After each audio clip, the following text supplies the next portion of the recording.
Ok, vamos lá, eu quero falar sobre a autoridade do crente. O irmão estava fazendo aqui o louvor, já deu a introdução, falou que nós precisamos conhecer a nossa autoridade, né? Aquilo foi um sinal verde para aquilo que Deus quer realmente falar conosco. Eu estava pensando o que falar e Deus falou comigo, from the pit to the throne, em português significa do buraco até o trono, da sepultura até o trono, lugar de onde Deus nos tirou para onde Deus quer nos levar. É isso que eu quero falar nesta noite. Como introdução, eu quero lembrar de um fato que já aconteceu comigo, com certeza, e com alguns de vós. Lá atrás, muito lá atrás, lá pelos meus 18, 20 anos, não era costume nosso viajar, estar em hotéis, principalmente naquela época. Então, primeira vez que eu fui entrar no hotel foi em Moçambique. Primeira vez que eu entrei no hotel, nunca tinha entrado no hotel, estava morando na África do Sul, fui a trabalho pela Varig para Moçambique, e cheguei lá, fiquei no hotel, acreditem, mas Moçambique tem um hotel 5 estrelas sim, e eu fiquei naquele hotel, só que eu nunca tinha ido no hotel, e eu não sabia que o café da manhã estava incluído. E naquela época, irmão, não era fácil, a vida era muito dura, isso foi em 1991, e o dinheiro que a Varig dava para alimento, o que nós fazíamos? Economizávamos para levar um pouquinho para casa, né, para sobrar alguma coisa para a gente levar para casa. E eu, como não sabia que o café da manhã era pago, o que eu fiz? Fui no mercadinho, comprei um pacote de biscoito Maria, uma garrafa de água e fiquei mais ou menos 3 dias na parte da manhã, bebendo água, comendo biscoito Maria e tomando água. E lá onde eu estava trabalhando, era uma feira de exposição, cada um estava fazendo a sua apresentação, eu conheci lá um brasileiro, e depois da feira, um dia à noite, eles estavam no elevador para subir para os quartos, ele olhou para mim e falou, eu não tenho te visto no café da manhã. Aí eu fiquei todo sem graça assim, dei aquela baixadinha de cabeça assim, sem graça, tipo assim, eu não tenho dinheiro para pagar. E ele percebeu, e ele falou assim, o café é de graça, está incluído. Mas, irmão, quando ele falou aquilo, deu vontade de dar uma cabeçada no elevador. Eu falei, não acredito. Irmão, 6 horas da manhã no dia seguinte, quem foi o primeiro da fila? Não foi o pastor Marco. Se você sair com ele, você vai ver que ele é o primeiro da fila do café da manhã. Eu estava lá, e agora o que eu falei? Agora vocês vão ver uma coisa, agora eu vou recuperar o tempo. Você sabia que muitas vezes tem muito crente vivendo como mendigos? E não estão desfrutando de tudo aquilo que Jesus conquistou? Tem uma imagem aí que eu pedi para botar, já está na tela, e é mais ou menos isso aí. Não, a outra. Isso, essa imagem aí.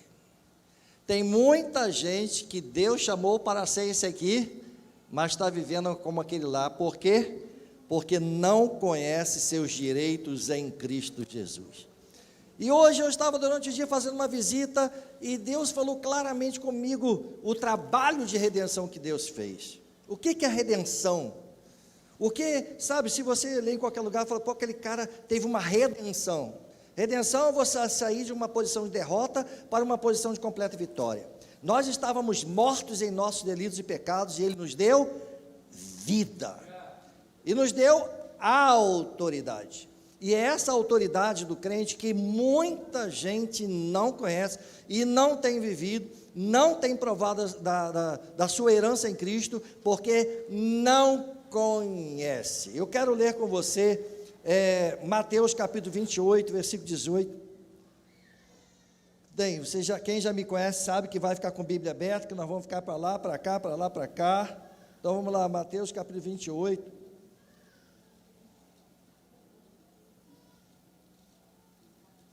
A unção está tão forte, já tem criança até chorando lá atrás.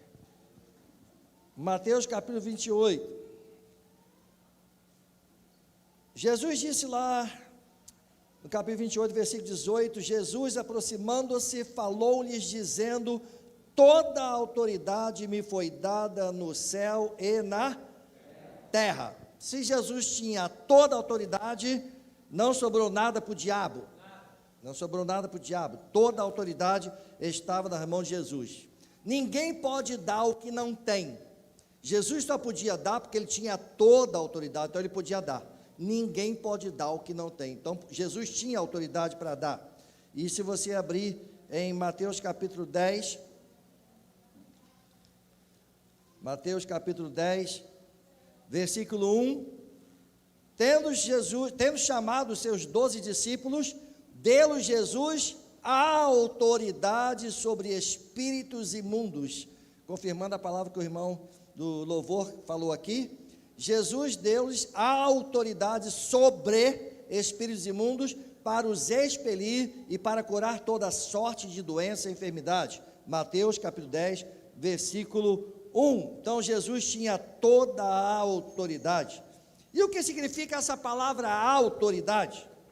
Essa palavra autoridade significa autoridade delegada e liberdade para exercer todo o poder de uma procuração nos interesses de Deus. Então, se você já foi alguma vez no cartório fazer uma procuração, você sabe o que é. Tem uma procuração porque você só passa uns direitos limitados. Ó, você só pode fazer isso aqui. Mas se você for lá e fizer uma declaração de plenos poderes, você está dizendo: você tem liberdade para comprar, vender, o dinheiro que eu tenho no banco é seu, é como se fosse aquela pessoa. Você está representando ela integralmente. Você agora é ela com poderes, isto é, você tem todo o poder que ela tem para comprar, vender. Se você quiser gastar o dinheiro dela todos, fugir, você pode, porque você tem todo o direito para comprar, vender, fazer tudo. Isso significa plenos poderes. É esse tipo de procuração que Deus deu para a igreja. Deus deu para cada crente, não é? Estes sinais haverão de acompanhar aqueles que creem. Então, essa autoridade foi dada para cada crente. A autoridade sobre espíritos imundos e também para expelir demônios e para curar toda sorte de doenças e enfermidades. Vamos agora para Efésios. Isso foi só uma introdução, agora vou entrar na mensagem. Efésios, capítulo 1. Eu vou mesmo animar você a, durante toda essa semana, você diariamente pegar essa oração de Paulo, Efésios capítulo 1, a partir do versículo 15, e você fazer uma oração pessoal, colocar esta oração, ok? Na primeira pessoa do singular, você, tá? E você vai orar pedindo a Deus não por nós, mas por você, tipo assim, vamos lá. Por isso também eu, tendo ouvido a fé que há entre vós no Senhor Jesus Cristo e o amor para com todos os santos, não cesso de dar graças por vós, fazendo menção de vós nas minhas orações.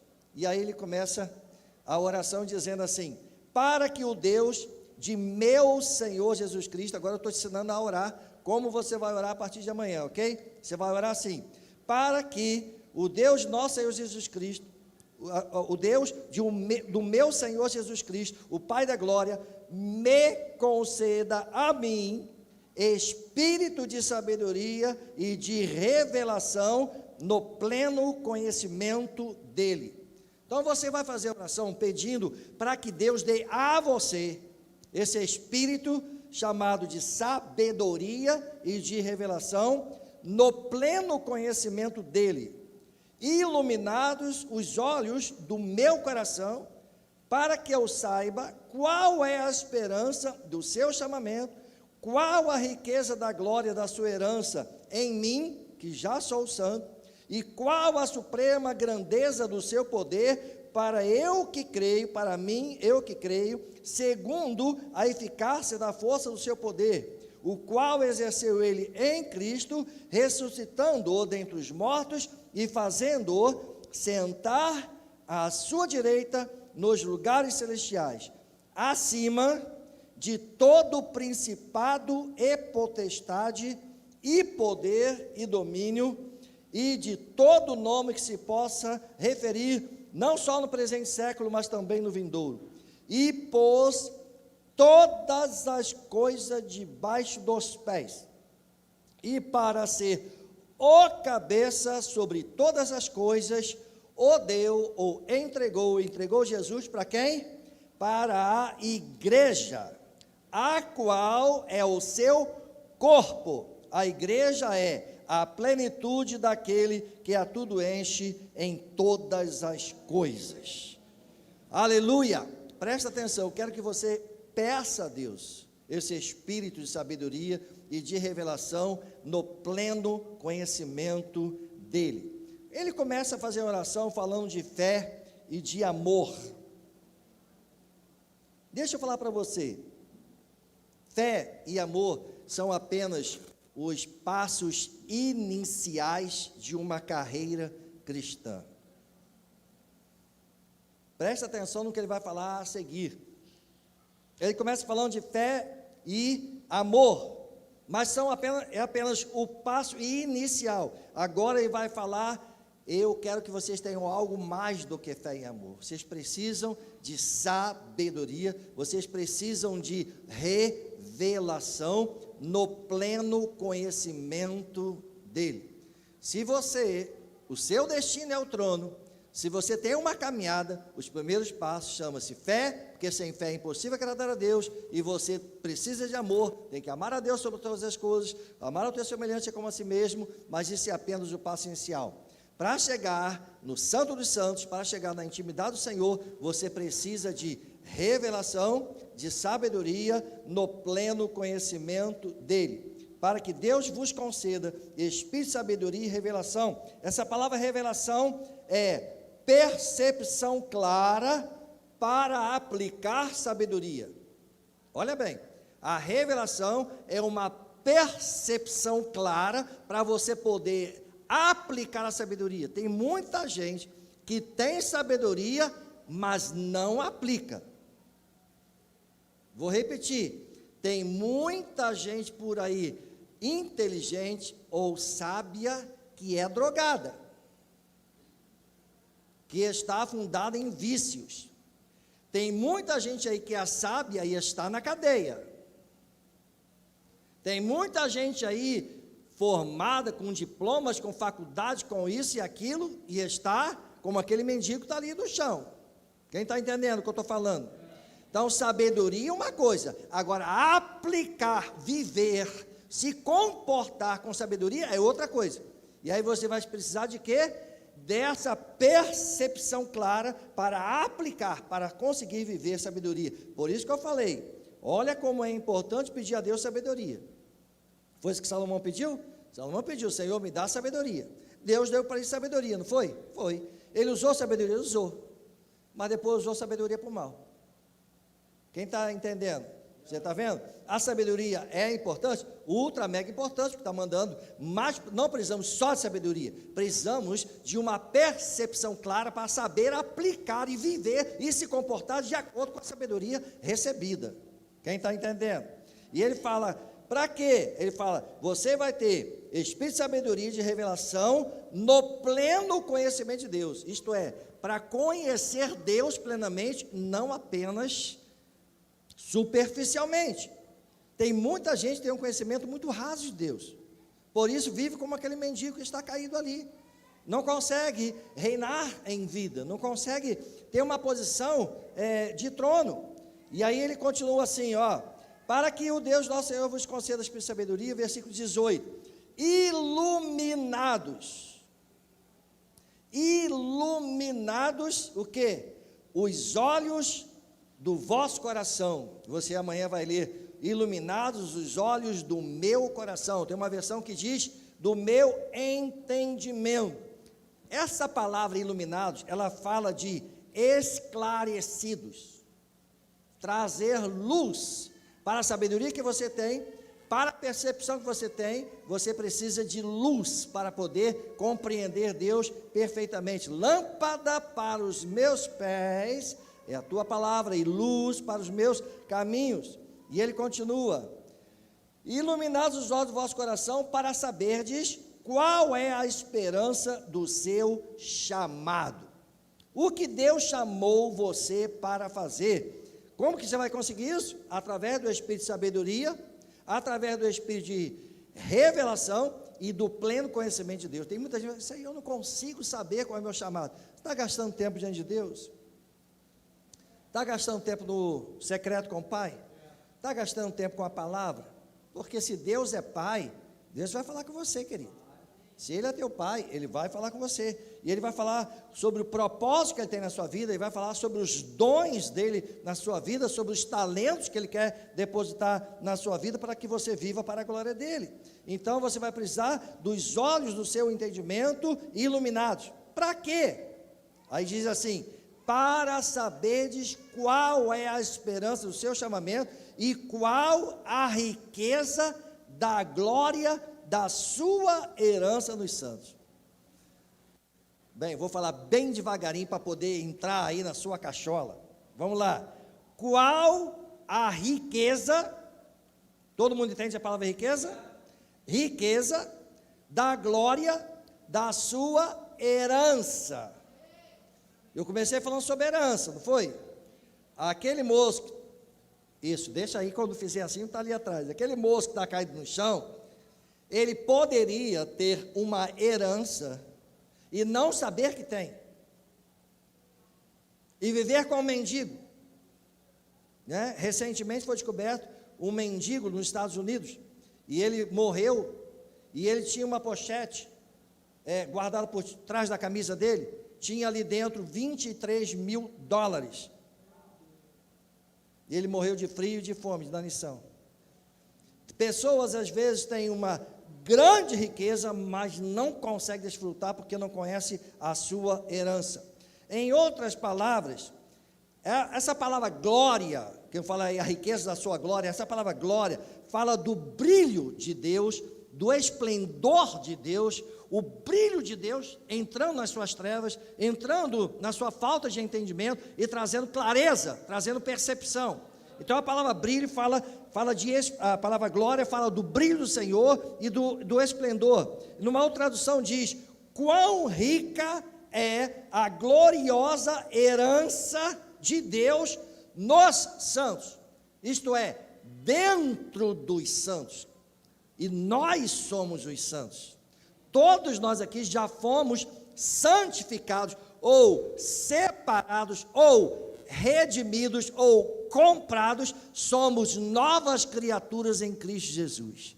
Ele nos tirou do império das trevas, da negridão, da falsa sabedoria, e nos trouxe para um reino de luz. Quem está entendendo? Então, ele fala: quão rica é a gloriosa herança dos santos de Deus, dentro de nós. E qual é a herança? Tem tanta gente procurando heranças materiais, sabe, coisas desse mundo, quando nós não somos desse mundo, sabe, apegados às coisas dessa terra, deixando Deus de lado para poder ficar envolvido com coisas materiais, quando a Bíblia diz que a nossa herança é o Espírito Santo. O Espírito Santo habitando dentro de nós é a nossa maior herança. A herança maior, por isso que ele fala quão rica é essa herança. Irmão, a Bíblia diz: aquele que não tem o Espírito de Cristo, esse tal não é dele. Porque o Espírito Santo dentro de nós, ele vai trazer revelação. O Espírito Santo dentro de nós, ele vai trazer clareza para os meus pés. Ele vai trazer entendimento para que eu não faça besteira, para que eu não ande por aí como um ímpio, para que eu não ande por aí debaixo das garras de Satanás, porque foi um trabalho de resgate glorioso. Isto é, um dia Adão, representando a raça humana, foi derrotado por Satanás, e Satanás montou o cavalo nele, botou rédea nele, e dominou a vida do ser humano durante todo o tempo, na minha vida e na sua. Mas teve um dia que teve uma reviravolta, e houve um trabalho de resgate, e houve um trabalho poderoso de Deus de mudar isso de posição. Agora vocês não estão mais debaixo das solas dos pés, Satanás. Agora você tem ele debaixo da sola dos teus pés. A posição mudou. Nós crentes tivemos um trabalho de redenção, irmão. pare e pense na palavra de redenção. Estávamos mortos, estávamos perdidos, amém? E Ele nos encontrou, Ele nos resgatou, Ele nos achou, estávamos cegos, agora podemos ver, agora nós temos uma posição superior. Éramos cauda, agora somos cabeça. Estávamos por baixo, mas agora a igreja está por cima. Quem está recebendo? Então, a herança de Deus nos santos é o Espírito Santo, diz aí, nos santos, nos santificados, somos eu e você. Mas não acabou não, irmão. Não acabou, porque ele vai fazer agora assim. E qual a suprema grandeza do seu poder para nós os que cremos? Qual, ele quer que além de você entender que você tem o Espírito Santo habitando dentro de você, por isso que você é mais do que vencedor em todas as coisas, por isso que nós cantamos aqui que as portas do inferno não prevalecerão contra a igreja, irmão. Eu vejo pessoas falando aí, o fim de uma era, que a igreja, ei, irmão, a igreja vai crescer em graça e sabedoria, e vai dominar sobre a face da terra, irmão. Essa igreja gloriosa, que Deus sempre planejou e almejou, a Bíblia diz, uma igreja gloriosa e sem mácula. É isso que Deus está criando através do Espírito de revelação que está vindo sobre a igreja, para nos fazer dominar sobre a face da terra.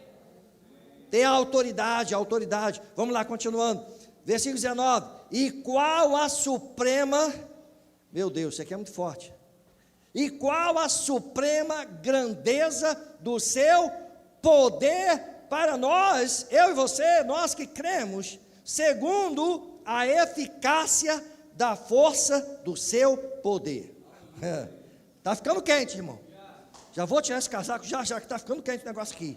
E qual a suprema grandeza do seu poder? Sabe o que significa a palavra suprema? A palavra suprema significa excedentemente, que excede. O nosso Deus, ele excede todos os demais deuses. O nosso Deus é o mais alto. O nosso Deus é o mais lindo. O nosso Deus é o mais poderoso. O nosso Deus é o mais glorioso. Nada se pode comparar a Ele. Por isso nós servimos. Por isso nós o amamos, nós o adoramos. Então Ele é um Deus sobre-excedente. E aí fala dessa palavra grandeza do seu poder. Quer dizer, é um poder excedentemente grande. Por isso, a Bíblia diz, ninguém te poderá resistir todos os dias da vossa vida. Irmão, nós somos irresistíveis. Ninguém vai resistir a gente. Ninguém poderá derrotar a gente.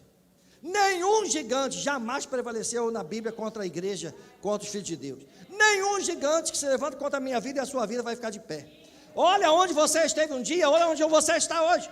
Olha quantos gigantes já se levantaram contra a tua vida, olha onde você está hoje. Olha quantas doenças, enfermidades, desemprego, coisas tremendas aconteceram. Mas olha onde você está hoje. Nós somos inderrotáveis. Nós somos filhos de Deus no meio de uma geração pervertida e corrupta. Nós somos mais do que vencedores em todas as coisas, irmão. Nada e ninguém poderá deter a igreja. Eu já estou me antecipando, irmão, mas eu quero falar da igreja. E qual a suprema grandeza do seu poder? Aleluia. Essa palavra, suprema, excedentemente grande do seu poder, para conosco, nós os crentes, e fala assim, de acordo, essa palavra de acordo, é como demonstrada, tal como ela é demonstrada. Deus demonstra o seu poder e amor para conosco, desbaratando os nossos inimigos. Irmão, o povo de Israel, quando marchava e ia em direção àquelas terras, os povos daquela época, quando ouviam, falavam assim, eita, vem derrota por aí. Eles já ficavam todos estremecidos, sabendo assim, o Deus desse povo aí está derrotando todo mundo. Era um poder demonstrado. Todo mundo tinha conhecimento. Por isso Deus quer exercer em mim e em você um poder demonstrado. Deus quer que quando você sair, o diabo fuja de você. O diabo se afaste de você, porque quando você se levantar, você será o poder demonstrado de Deus. Poder de resgate. O poder de o diabo veio e falou assim, esse cara era meu escravo, esse cara é um viciado, esse cara é um drogado, agora ele tem domínio sobre a minha vida, ele sabe como me dominar, ele sabe como me deprimir, como me infernizar. infernizar o diabo. Aleluia. Ô glória, diga glória a Deus. E ainda não se manifestou aquilo que nós haveremos de ser. Opa, irmão, vai chegando. Então, quando ele fala de acordo com a eficácia, essa palavra eficácia fala de trabalho. Aleluia. Diga comigo, Deus está trabalhando em minha vida. Antigamente existia não sei se um livro, acho que tinha um livro chamado Deus Trabalha no Turno da Noite. Não é o livro, né? Mas eu quero dizer que Deus trabalha no turno da noite, trabalha no turno do dia também, tá bom? Amém, querido? Deus trabalha porque Deus abençoa os seus enquanto dormem, por isso Deus trabalha no turno da noite. E Deus trabalha no seu dia também, porque Ele falou que nunca te deixarei, jamais te abandonarei. Vou estar com vocês cada momento, cada segundo, cada instante da sua vida. Os gigantes vão se levantar, mas vão cair. E aí ele continua falando dessa eficácia, do trabalho perfeito, da força do seu poder. E eu pergunto, que poder é esse? Que poder é esse que ele está falando aqui? Ele está falando tudo isso a respeito de mim, de você, que vai começar com fé, com amor, mas não vai parar aí, porque ele fala assim, porque tem um poder excedentemente grande à espera de vocês, crente. E vocês têm que entender isso.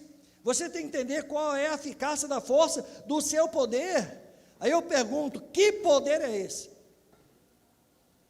Que poder é esse?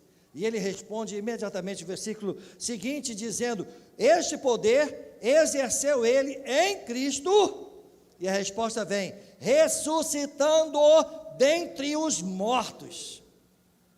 Acho que ninguém entendeu, vou falar para ver se entra aí, vamos lá. Que poder é esse que Deus quer exercer na minha vida e na sua vida? Ele está falando que este poder é o mesmo poder que ele exerceu, ressuscitando Jesus dentre os mortos e fazendo-o sentar à sua direita nos lugares celestiais. Oh, aleluia, está começando a esquentar, irmão. Olha, Cristo Jesus esteve morto, certo? Ele morreu, e aí o poder excedente de Deus foi lá e resgatou ele, com mão forte, o resgatou, o ressuscitou, mas não foi só isso, pegou ele, ressuscitou ele, e o levou para assentar-se à direita de Deus. Está escrito na sua Bíblia aí, irmão? Está escrito ou não está, irmão? Aí, sentar-se à sua direita nos lugares celestiais. Amém. Quem crê que Jesus está sentado à direita do Pai em lugares celestiais? Eita glória, que bom, né? Que bom a gente crer nisso. E o versículo 21 diz assim, acima, diga comigo acima. Você entende a palavra acima? Acima, tudo demais está debaixo. Acima, tudo demais está debaixo. Então Jesus está acima daquele que tem muitos crentes com medo dele. Jesus está acima de todo principado. Jesus está acima de toda potestade. Jesus está acima de todo poder e domínio e de todo nome que se possa referir, não só no presente século, mas também no vindouro. Quem crê nisso? Glória a Deus. Mas levante a mão bem alto e diga, eu creio nisso. Dá uma salva de palmas ao Senhor. Diga, eu creio nisso.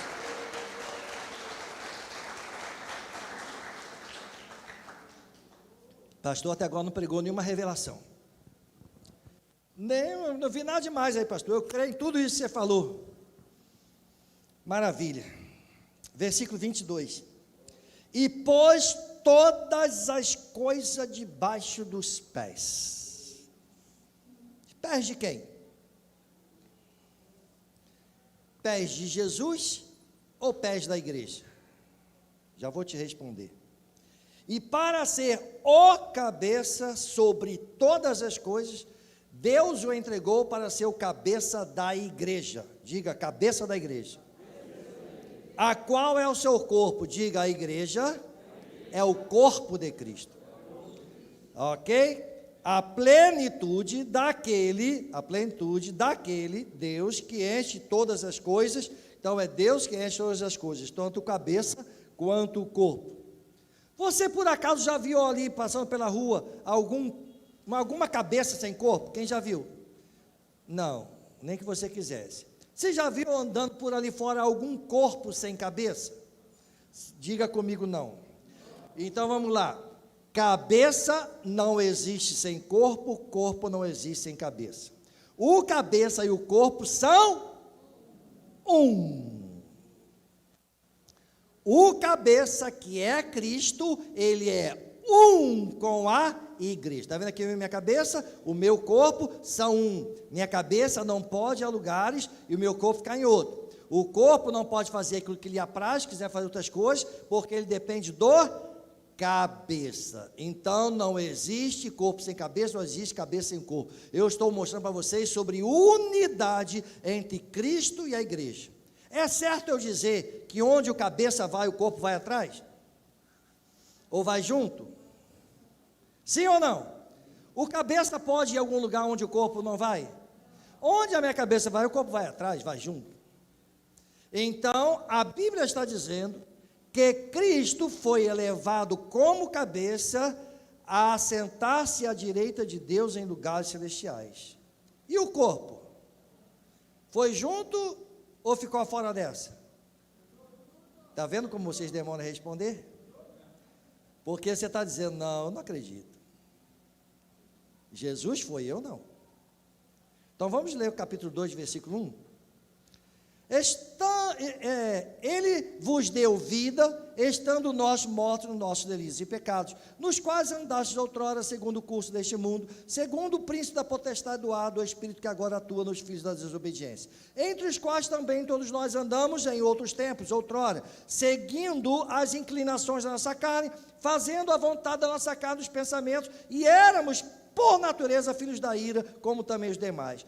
Agora o versículo 4 muda a história, hein? Mas Deus, diga comigo, mas Deus, sendo rico em misericórdia, por causa do grande amor com que nos amou, o que é que ele fez?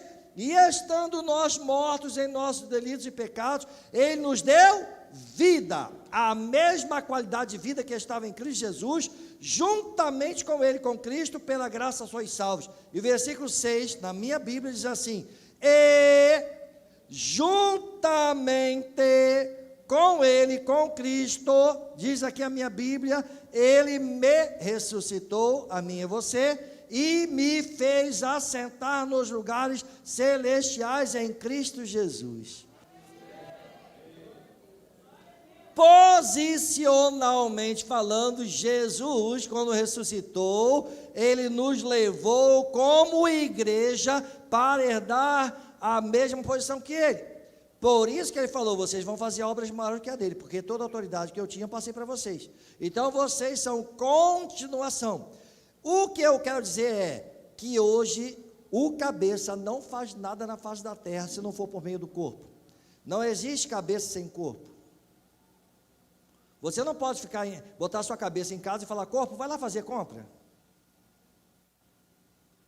Tudo que o cabeça quer fazer na face da terra, vai fazer através do corpo, que é... Aí, pode levantar sua mão e dizer, sou eu.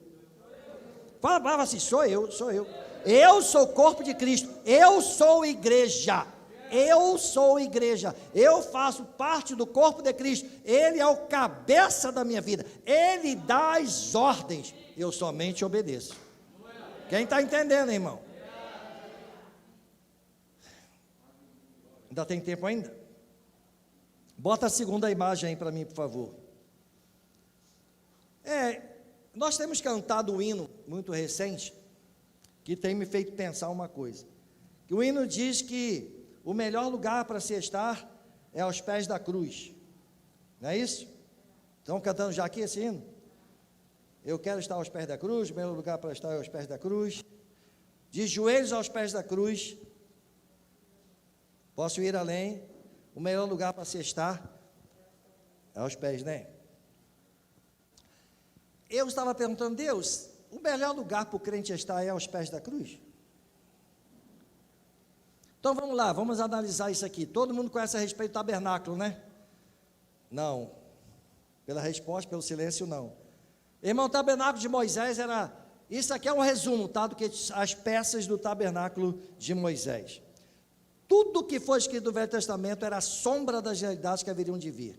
as peças do tabernáculo, uma por uma, desde a porta de entrada do tabernáculo de Moisés, apontava para Jesus Cristo. Jesus como a porta. Então já mostrava, lá na cerca tinha a porta, ok? Depois, você que é estudioso, você vai pegar em casa e vai botar lá, tabernáculo de Moisés, vai dar uma estudada, tá? Que eu vou falar aqui bem rápido, tá? É mais ou menos assim. A entrada era aqui, tá? A entrada era aqui. Então, primeira peça que você deparava quando entrava no tabernáculo, era exatamente aquele altar de sacrifício, que falava do sacrifício de Cristo, ok? Da morte dele. A segunda peça, depois que você sacrificava o seu animal, você ia para a segunda peça, que era a bacia, onde você lavava as mãos, que fala do batismo nas águas, ok? Fala do Espírito Santo. Aí você entrava para dentro do santo lugar, que era mais ou menos onde está aquelas 3 peças ali. Do lado direito você tinha a mesa com os pães da proposição, do lado esquerdo você tinha um candelabro de ouro com 7 castiçais. Logo na frente tinha um altar de incenso. Depois daquele altar ali, você não está conseguindo ver, mas em casa você vai ver, tinha uma cortina, que a Bíblia diz que o véu se rasgou de cima a baixo, lembra? Foi depois daquele altar, e lá dentro daquele lugar, lá na frente você está vendo a Arca da Aliança, ali era o Santo dos Santos, ou o trono de Deus, o lugar onde Deus habitava. 2 querubins estão desenhados, você não está conseguindo ver muito ali, mas tem 2 querubins de frente um para o outro. Então, presta atenção, o primeiro lugar para se estar é aos pés da cruz, mas o melhor lugar para se estar é dentro do Santo dos Santos. Tem outro hino que diz, quem já entrou no Santo dos Santos não quer sair de lá nem por nada. Então, sabe, quando eu vejo alguém falando que é preciso estar aos pés da cruz, eu vou lá para Romanos capítulo 7, e vejo quando Paulo disse lá, se colocando como homem natural, dizendo, desventurado homem que sou, o mal que eu não quero fazer, isso eu faço. E aí, às vezes, as pessoas, nós crentes dessa época, nós queremos justificar os nossos erros e pecados, dizer, viu o que Paulo falou? Gente, Paulo, por um capítulo apenas, ele se coloca como homem natural, dizendo, eu como homem natural, eu sou sem Jesus, eu não consigo vencer o pecado, eu faço aquilo que eu não quero fazer, eu não consigo. Mas no capítulo 6, ele já falou que o pecado não tinha domínio sobre ele, e no capítulo 8, ele fala que nenhuma condenação há para aqueles que estão em Cristo Jesus. Então não venha com desculpas, tá bom? Quando eu vejo o homem falando que quer estar aos pés da cruz, é um lugar bom para se estar para novo convertido. Ninguém vai entrar no Santo dos Santos sem antes conhecer Jesus como a porta, sem antes de passar pelos pés da cruz. Como eu disse, tá? Olha bem, a disposição das peças no tabernáculo lá atrás, se você colocar uma cruz aqui, olha lá, se você ver, está exatamente assim na Bíblia, ok?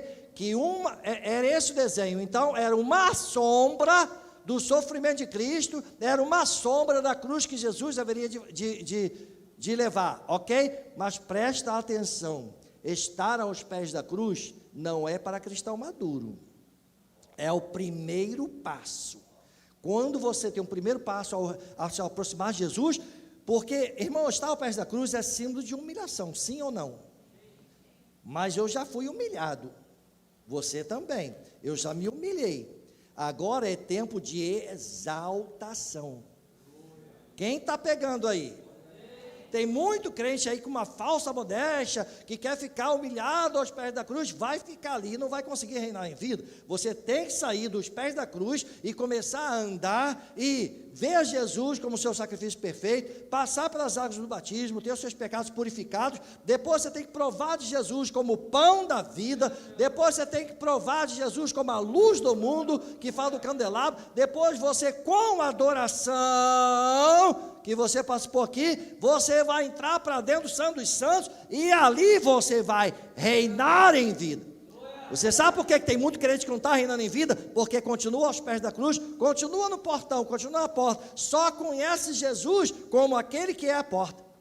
Ou, no máximo que ele vai, irmão, é ali no santo lugar, porque ele já conheceu Jesus como pão da vida, ele já tem até a luz do mundo, irmão, mas ele precisa avançar para coisas maiores. O hino que a gente canta diz assim: de joelhos aos pés da cruz, posso ir além. Aí está o segredo, aí está o mistério que a igreja precisa pegar. Eu passo pelos pés da cruz, me humilho diante dele, mas agora eu vou em direção ao trono da graça de Deus. É ali que eu vou encontrar a verdadeira vida. A verdadeira luz que vida ao mundo, ilumina todo homem, está lá no trono. Então deixa eu corrigir, o melhor lugar para se estar, como nós cristãos, não é aos pés da cruz, é diante do trono. Para isso nós precisamos aprender a reinar com Jesus. Olhar para Efésios capítulo 2, versículo 6, quando ele diz, e juntamente com ele, nos ressuscitou e nos fez assentar nos lugares celestiais em Cristo. Irmãos, presta atenção, quando Cristo foi ressuscitado, nós fomos juntos. Quando Cristo foi elevado, nós fomos juntos, porque nós somos corpo. Não existe corpo sem cabeça. Olha bem, se você ler, eu não estou com tempo agora, mas se você for lá em Colossenses capítulo 1, capítulo 2, você vai falar, ele vai fazer a analogia do batismo nas águas. Ele fala que nós morremos com Cristo, nós fomos sepultados com Cristo e nós ressuscitamos com Cristo. Por que ele fala isso? Porque nós somos o corpo de Cristo. Onde a cabeça de Cristo foi, o corpo foi junto. Quem está entendendo? Jesus foi, o corpo dele foi, a cabeça foi o corpo. Então, foi lá, a cabeça e o corpo, foi sepultado, depois ressuscitou para andar em novidade de vida, né? Aí ele fala, quem hoje está ressuscitado com Cristo, vive em novidade de vida e vive para agradar a Deus. Irmão, olha que coisa interessante isso, irmão. Nós precisamos ter a mente completamente renovada para isso. Nós precisamos saber que nós somos reis e sacerdotes, está na Bíblia Sagrada. Ele fez de nós reis e sacerdotes. Mas, volta à primeira imagem. Olha o que está acontecendo. Tem muita gente vivendo assim, quando nós deveríamos estar com a coroa na mão, vivendo como reis na face da terra. O diabo sabe muito bem que nós temos domínio sobre ele. Mas como tem crente por aí que tem medo do diabo? Balançou uma panela, é o diabo, não sei o que é o diabo. Tem muita gente falando mais de diabo que em Deus. Gente, vamos agora, a partir de agora, enxergar-nos, eu e você, como membros do corpo de Cristo, unidos a Cristo. Olha aqui, meu corpo unido ao cabeça. Irmãos, nós somos membros individualmente desse corpo, amém? Mas o sangue que corre na minha cabeça é o sangue que corre no meu corpo. O sangue, a vida que está na cabeça que é Cristo, está no corpo que é a igreja. Irmão, isso é um trabalho de redenção glorioso. Isso é um trabalho de redenção. Irmão, estávamos mortos, estávamos no buraco, éramos mendigos, escravos. E aí foi um trabalho de redenção. Vou enviar meu filho, Jesus vem, morre, dá sua vida para resgatar uma igreja santa, gloriosa, imaculada. Uma igreja para ter domínio sobre a face da terra, acima de todo poder, domínio, principado, potestade. Nós temos esse poder. Amém? Vou deixar só uma aguinha na boca, porque vou parar de pregar. Em Efésios capítulo 6, você vai estudar em casa sobre a armadura de Deus. Ele começa o texto assim: quanto ao mais sede fortalecidos no Senhor, recebam a força que procede de Deus, tá? E na força do seu, ele está mandando, vocês sejam fortalecidos. Não fica pedindo, Deus me fortalece. Não, você se fortalece em Deus.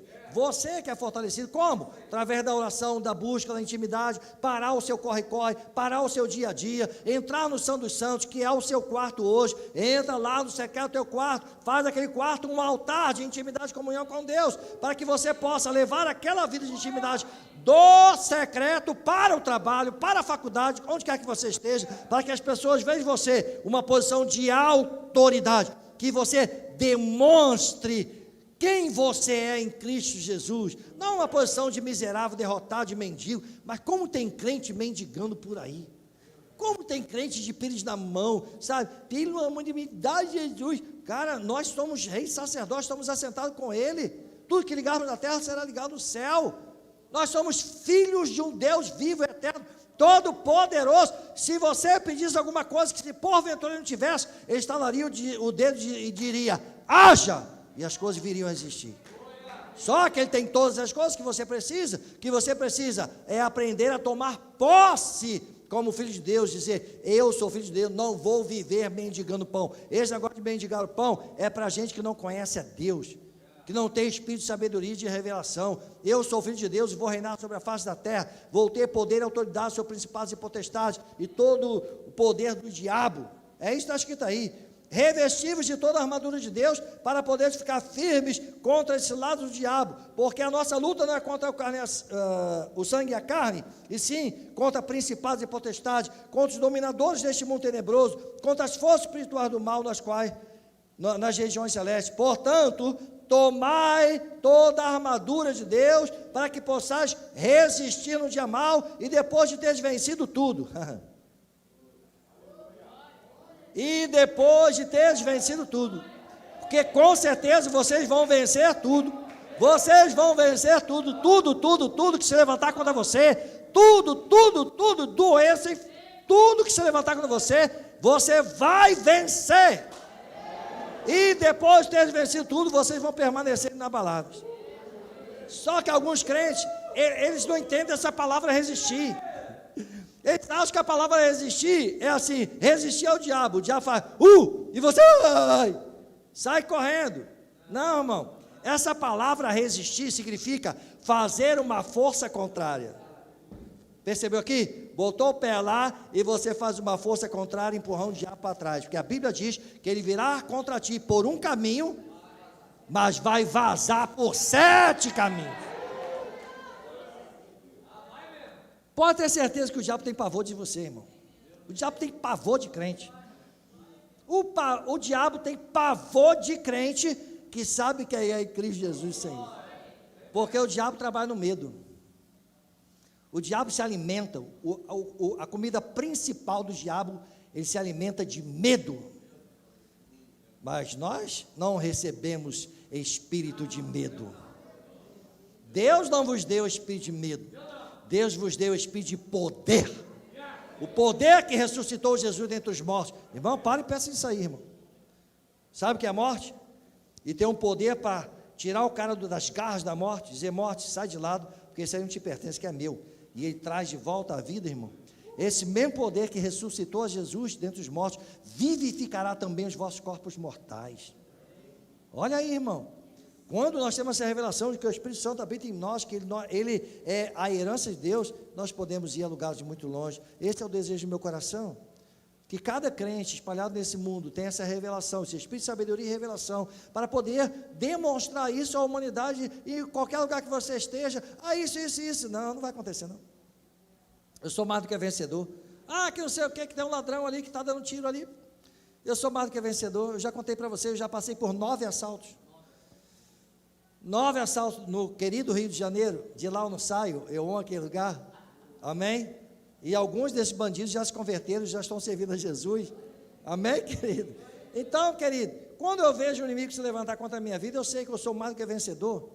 Irmão, eu vivo falando isso o tempo todinho.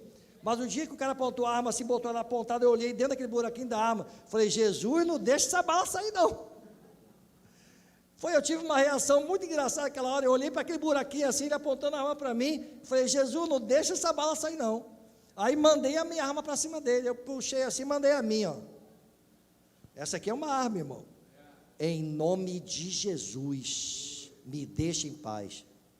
Saiu correndo, foi embora. Ninguém dá aleluia. Alguém quer passar por essa experiência, irmão? Posso orar por você, você vem aqui à frente? Não? Quem tem ninguém não? Quer não? Irmão, mas você não sabe como você sai dali. As demonstrated, como diz aqui a palavra de Deus, como demonstrado, irmão. Quando você sai dali, você fala assim, meu Jesus é muito bom, Ele é poderoso demais, Ele é real, botou o ladrão para correr, e o outro que ficou, eu peguei na mão dele, segurei e falei, Jesus te ama, sai dessa vida, Ele tem uma obra na sua vida. Meses depois, eu estava dentro de uma cadeia, lá no Rio de Janeiro, visitando esse camarada. Ele agora tinha se tornado um crente, estava terno e gravata, pregando dentro da igreja na cadeia, lá no Rio de Janeiro. Pregando, irmão, por causa de uma palavra. Irmãos, presta atenção, inimigo não tem poder de derrubar a minha vida, nem derrotar a sua. Inimigo só tem poder para uma coisa, para promover o crente. Inimigo se levanta contra a tua vida, irmão, é para promover você. Todo aquele que se levanta contra você, fala contra você, não se preocupe, irmão, você vai ser promovido. Fica de pé, igreja. Aleluia, eu vou fazer uma oração, não sei o que vai ter aqui, se os músicos vão subir, se quiser subir, pode subir, mas eu quero orar por vocês. Levanta a mão bem para o alto, diga para Deus: Deus, eu quero espírito de sabedoria e de revelação, no pleno conhecimento do meu Pai. Senhor Deus Todo-Poderoso, eu oro por essa igreja, para que eles tenham esse espírito de sabedoria e de plena percepção, para poder pôr em prática essa verdade linda e gloriosa, de que estamos reinando em lugares celestiais, com Cristo Jesus nosso Senhor, e vamos vestir toda a armadura de Deus, para que possamos ficar firmes contra as mentiras, as ciladas, as estratégias do diabo, porque nós somos mais do que vencedores. Eu entrego esta igreja em tuas mãos, para que ela cresça em graça, sabedoria e estatura, que ela saia dos pés da cruz, e vá para dentro do santo dos santos, mergulhe no íntimo da intimidade do coração de Deus, que os milagres aconteçam, em nome de Jesus. Eu libero agora, milagre da parte de Deus. Milagres começam a acontecer, estamos gerando milagres aqui, pelo poder da pregação da palavra. Quando a palavra é pregada e ministrada, cria-se um ambiente, uma atmosfera de milagre, e milagres começam a acontecer, começa a acontecer na sua vida. Você agora é um para-raio dos milagres de Deus, você está atraindo os milagres de Deus para a sua vida. Se entrou alguém doente, não vai sair doente. Se entrou alguém triste ou deprimido, eu dou uma ordem agora: tristeza vai embora, depressão vai embora, espírito de medo vai embora, espírito de suicídio, eu te repreendo agora, vai embora, desapareça, nunca mais volte. No poderoso nome de Jesus, eu declaro uma igreja gloriosa, linda, rica, brilhante, para a glória de Deus. Dê um lindo aplauso ao Senhor Todo-Poderoso.